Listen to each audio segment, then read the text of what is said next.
Hi friend, I am Shivam and welcome to my channel. तो आज हम देखेंगे एक न्यूमेरिकल है हमारे पास, convert 5 joule into erg using dimensional analysis. तो देखो, डायमेंशनल एनालिसिस का एक न्यूमेरिकल है आपके पास। इसमें 5 जूल को कन्वर्ट करना है अर्ग में। मतलब 5 जूल में कितने अर्ग होंगे, सिंपल ये न्यूमेरिकल है। तो इस न्यूमेरिकल को करने से पहले हमने डायमेंशनल एनालिसिस में डायमेंशन फार्मूला कैसे निकालते हैं और डायमेंशंस क्या होते हैं, ये सारा कुछ पढ़ लिया है। तो अगर आप लोगों ने वो नहीं देखा है तो पहले उसको जाके देख सकते हैं। उसका उन वीडियोस का लिंक डिस्क्रिप्शन में है। तो चलो देखो, इस न्यूमेरिकल को स्टार्ट करते हैं। इससे पहले हमने एक और न्यूमेरिकल किया था। जो न्यूमेरिकल था हमारे पास, कन्वर्ट 10 न्यूटन इंटू डाइन, वो भी हमने कर लिया है। उसकी वीडियो का लिंक भी डिस्क्रिप्शन में है, उसको भी देख सकते हैं आप। तो इस क्वेश्चन को करते हैं। देखो, स्टेप बाय स्टेप हमने क्वेश्चन करना है। तो इसमें जो है आपके पास मेनली 3 स्टेप होते हैं, 3-4 स्टेप होते हैं सिंपल से। सबसे पहले क्या करना, सबसे पहले तो ये यूनिट पहचानने हैं। जैसे यहाँ पे बात की गई है जूल की और अर्ग की, तो सबसे पहले तो आपको पता होना चाहिए कि जो जूल और अर्ग हैं ये यूनिट कौन सी फिजिकल क्वांटिटी के हैं। तो जैसे हमें पता है कि स्टेप फर्स्ट लिखेंगे हम सबसे पहले, स्टेप 1। अब हमें पता है कि जो जूल है ये है एसआई यूनिट ऑफ वर्क, और ये जो अर्ग है ये है सीजीएस यूनिट ऑफ वर्क।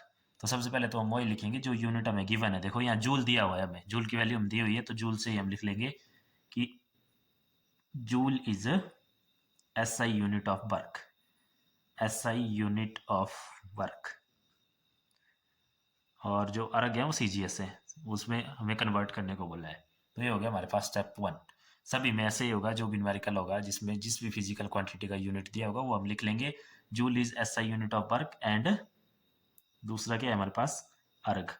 तो अर्ग is CGS unit of work, simple हम लिख लेंगे इसमें, सीजीएस यूनिट ऑफ वर्क। अब नेक्स्ट क्या करेंगे हम इसके बाद, देखो स्टेप 2। स्टेप 2 रहेगा आपका, ये भी सब न्यूमेरिकल के लिए कॉमन है, इस तरह के न्यूमेरिकल के लिए जिस फिजिकल क्वांटिटी के यूनिट दिए गए हैं उस फिजिकल क्वांटिटी का डायमेंशनल फार्मूला लिखना है। तो स्टेप 2 में आएगा हमारे पास, देखो, dimensional formula of work, dimensional formula of work. तो डायमेंशनल फार्मूला अगर आपको याद है तो ठीक है, डायरेक्ट लिख लो डायमेंशनल फार्मूला ऑफ वर्क। अगर नहीं याद तो कोई बात नहीं, देखो हम इसको निकालना भी सीखेंगे, या हमने पहले इसको निकालना भी सीखा है, उन वीडियो में जाके आप देख सकते हैं डायमेंशन फार्मूला वाली में। नहीं तो चलो इसको यहाँ भी देखते हैं कैसे निकालते हैं। तो डायमेंशन फार्मूला में आपको बताया था कि जो भी ड्राइव्ड फिजिकल क्वांटिटी हमें दी होगी उसे हम कन्वर्ट कर देंगे फंडामेंटल फिजिकल क्वांटिटी में। तो जैसे देखो यहाँ पे वर्क का फॉर्मूला क्या होता है हमारे पास, सिंपल, फोर्स इंटू डिस्प्लेसमेंट। तो अब देखो ये जो डिस्प्लेसमेंट है, डिस्प्लेसमेंट मींस लेंथ, ये तो कन्वर्ट हो गया आपका फंडामेंटल में। अब रह गया फोर्स हमारे पास यहाँ पे। तो फर्दर आगे इसमें फॉर्मूला लगाओ। देखो फोर्स की जगह हम क्या लिख सकते हैं, फोर्स का फॉर्मूला क्या होता है, मास इंटू एक्सलेशन, और आगे मल्टीप्लाई में क्या रह गया, डिस्प्लेसमेंट। डिस्प्लेसमेंट क्या है, मतलब सिंपल लेंथ। तो लेंथ का डायमेंशन फॉर्मूला क्या होता है, तो उसका डायमेंशन फॉर्मूला हमने लिख लिया, सिंपल एल। अब देखो यहाँ पे मास भी फंडामेंटल आ गया है, इसके लिए दोबारा लिख लिया हमने एम, एक एल, ये आगे वाला कंबाइन करके लिख लिया एम एल।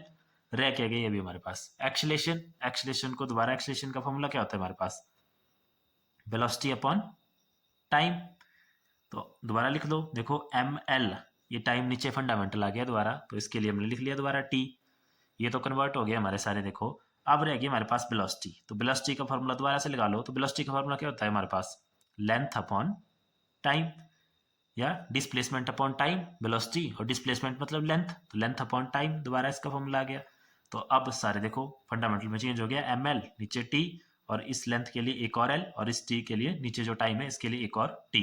तो इकट्ठा करेंगे तो देखो ये बन गया एम, एक एल यहाँ है, एक एल यहाँ है, तो एक एल यहाँ है, एक एल यहाँ है, तो एल स्क्वेयर, और नीचे है टी तो टी स्क्वेयर। टी को ऊपर ले जाएंगे नेक्स्ट स्टेप में, तो आ गया M L square T square. तो ये आ गया वर्क का डायमेंशन फॉर्मूला, जो कि हमारे पास आया M L square T square.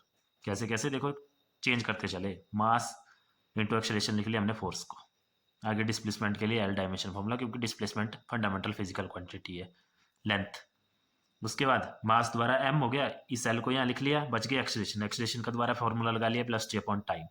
फिर एम एल, ये टी टाइम दोबारा फंडामेंटल में चेंज हो गया, इसका टी लिख लिया, बच गया आगे वेलोसिटी। वेलोसिटी का फॉर्मूला लिख लिया दोबारा, लेंथ इंटू टाइम। अब लेंथ इंटू टाइम ये भी फंडामेंटल हो गए, तो इनके लिए लेंथ के लिए एल और टाइम के लिए टी, सारे को इकट्ठा किया तो फॉर्मूला आ गया M L square T minus ऊपर जाएगा तो नेगेटिव आएगा, T-2। तो वही dimension formula of work is क्या आ गया हमारे पास, ML2T-2। ठीक है। अब देखो इस स्टेप से हमें क्या काम है, इस स्टेप से काम है हमें जो डायमेंशंस हैं इसके वो हमने नोट करने हैं। अब डायमेंशंस क्या होते हैं, तो डायमेंशन मैंने आपको बताया था कि जो ML और T की पावर होगी उसको हमें डायमेंशंस बोलेंगे। और उसको कैसे नोट करना है, जैसे इस तरह से मान लो M की पावर A है, L की पावर B है, T की पावर C है, तो इस ABC को हम निकाल लेंगे यहाँ से जो डायमेंशन है इसकी। तो देखो M की पावर है 1 यहाँ पे, तो A की वैल्यू आ गई यहाँ से 1, B की वैल्यू आ गई हमारे पास यहाँ से 2 एंड C की वैल्यू आ गई हमारे पास -2। ये डायमेंशन हमारे काम के हैं जब हम फॉर्मूला लगाएंगे इसमें। ठीक है, तो ये हो गया स्टेप 2। अब स्टेप 3 क्या रहेगा आपके पास, देखो स्टेप 3 भी कॉमन है इस तरह के न्यूमेरिकल के लिए। स्टेप 3 में हम क्या करेंगे, जो हमें सिस्टम ऑफ यूनिट दिया गया है, जैसे SI में गिवन है, CGS में हमें फाइंड आउट करना है, तो जिस सिस्टम में हमें गिवन है उस सिस्टम को हम लेफ्ट साइड में बना लेंगे और दूसरी साइड हम CGS सिस्टम बना लेंगे।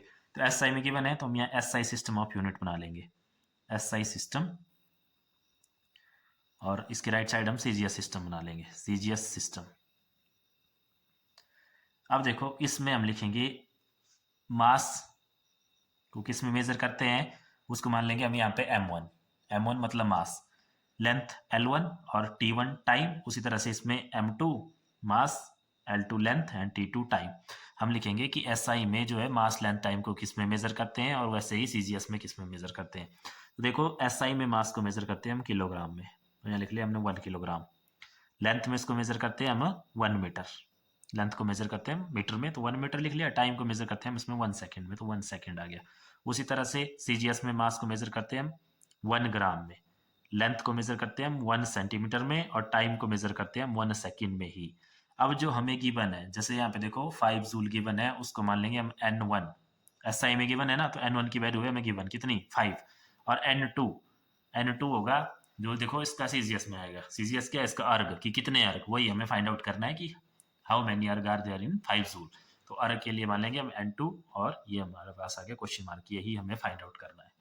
क्लियर है। देखो इतना करने के बाद अब लगाना हमने इसमें स्टेप 4 में फॉर्मूला। अब फॉर्मूला क्या बोलता है हमारे पास, सिंपल, तो स्टेप 4 आएगा इसका फॉर्मूला। तो फॉर्मूला बोलता है अगर ये आपको N2 फाइंड आउट करना है तो N2 रहता है हमारे पास N2 is equal to N1, आगे M1 upon M2 power A into L1 upon L2 power B into T1 upon T2 power C।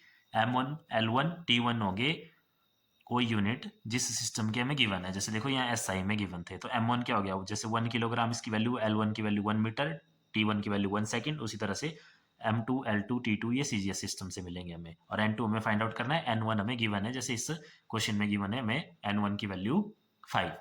ठीक है, तो इतना क्लियर है, बस अब वैल्यू पुट कर दो। तो अब देखो नेक्स्ट इसके आगे वैल्यू हम पुट करेंगे, सिंपल इसको सॉल्व करेंगे और हमारा आंसर आ जाएगा।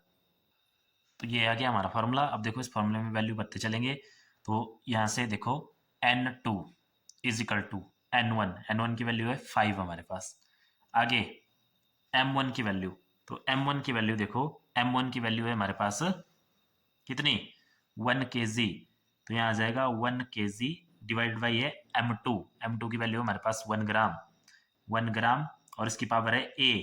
ये हमें देखो मैंने बताया था ABC क्या है, डायमेंशन से, जो कि डायमेंशनल फार्मूला से आएंगे। तो A की वैल्यू है 1, तो इसकी पावर आ गई 1। नेक्स्ट है आगे हमारे पास L1 कितना आ गया 1 मीटर डिवाइड बाई L2 कितना है 1 सेंटीमीटर, पावर है इसकी B की वैल्यू भी हमारे पास कितनी है 2, तो पावर आ गई 2। नेक्स्ट है T1, तो T1 भी 1 सेकेंड है, T2 भी 1 सेकेंड है, और पावर कितनी है इनकी -2। तो बस ये सारी वैल्यू हमने पुट कर ली। अब इसको हम सिंपल सॉल्व करेंगे, तो कर दो इसको सॉल्व। देखो N2 इज इक्वल टू 5।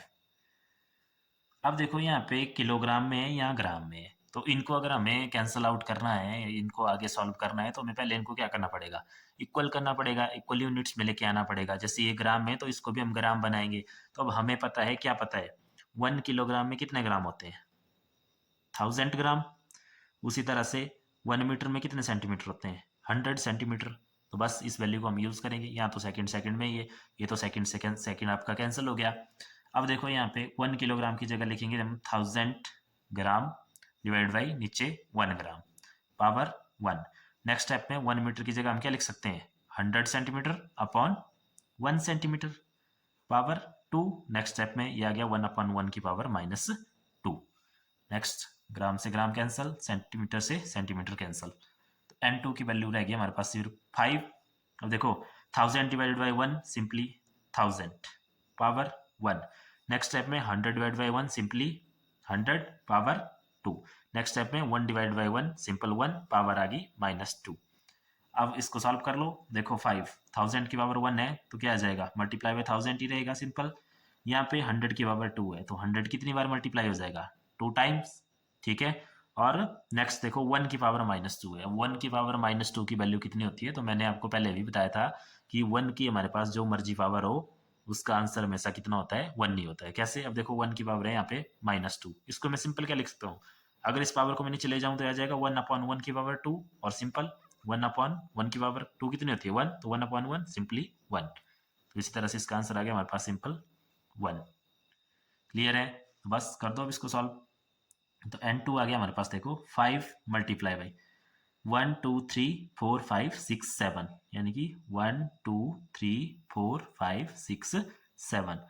और सिंपल अगर हम इसको लिखें तो n2 is equal to 5 into 10 की पावर 7, बिकॉज इसमें 7 जीरो में, तो 10 की पावर 7 आ गया। अब n2 था जो हम निकाल रहे थे, यानी कि सिंपल हमारे पास n2 था क्या अर्ग, तो इसका मतलब है सॉरी n2 आई अर्ग में इसकी वैल्यू किसकी, n1 क्या था हमारे पास वो था जूल, यानी कि 5 जूल जो पूछा था कि कितने अर्ग होंगे, तो अर्ग होंगे 5 इंटू 10⁻7 अर्ग, तो ये आ गया इसका आंसर।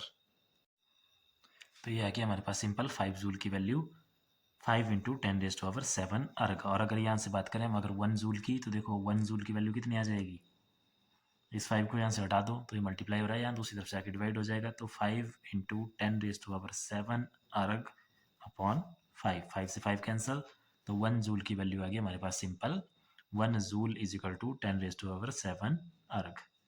और जूल और अर्ग क्या है, जूल और SI यूनिट है वर्ग के, और अर्ग जो है ये CGS यूनिट है वर्ग के, तो 1 जूल में होते हैं 10⁻7 अर्ग।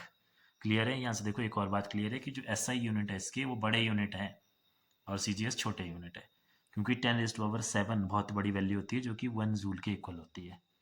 तो ये थे हमारा आज का टॉपिक या आज का न्यूमेरिकल, तो इसको आपने कर लेना है, ये बोर्ड एग्जाम में पूछा जाता है। तो आज के लिए इतना ही काफ़ी, बाकी देखेंगे हम नेक्स्ट वीडियो में। तो थैंक यू।